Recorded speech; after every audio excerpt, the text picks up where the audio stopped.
कि संविधान को फाड़ देंगे, संविधान को बदल देंगे, इस तरह का विषय इस चुनाव में बना दिया अधिकतर। देखिए, एकमात्र ये मुख्यमंत्री रहे नरेंद्र भाई मोदी जिन्होंने संविधान सम्मान के लिए यात्रा निकाली सुरेंद्रनगर में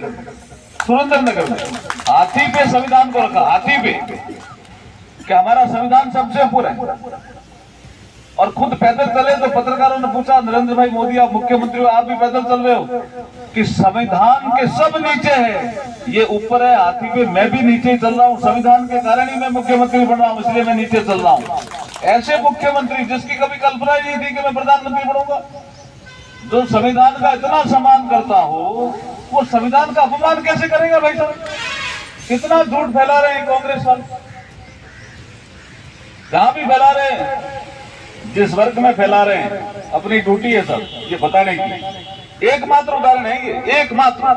बाकी तो बहुत से विषय हैं, बाबा साहब के साथ इन्होंने क्या किया, संसद में जाने से रोका, सब किया। मुझे जब नरेंद्र मोदी जी कानून मंत्री बनाते हैं तो भाई समाज का सम्मान, बीकानेर का सम्मान, सबका सम्मान हो रहा है ना भाई। दूसरा विषय जो ये भ्रम फैलाने वाला तो आपने कह ही दिया, दूसरा विषय तो एक आता है कई बार, एक रिजर्वेशन का भी आता है। इन्होंने जो बात कही उसको ही आगे में बढ़ाने के लिए आपके बीच में आया हूं। ये जो चुनाव है ये 18वीं लोकसभा के चुनाव है, और ये जो लोकसभा के चुनाव होते हैं ये देश के निर्माण के चुनाव होते हैं, देश की व्यवस्था को सुधार करने के चुनाव होते हैं।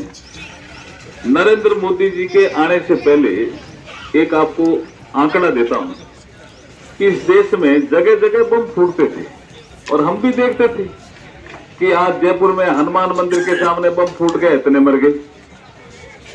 बॉम्बे ट्रेन में बम फूट गया, 300 से ज्यादा आदमी मर गए।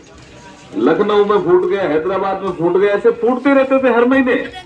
और ऐसा नहीं है कि मनमोहन सिंह जी कोई कार्रवाई कर नहीं रहे थे या हो नहीं रही थी, और जो भी स्थितियां करने की कोशिश करते होंगे, लेकिन एक उनकी नीति थी जिसके कारण ये नुकसान हुआ देश को। वो नीति थी तुष्टीकरण की।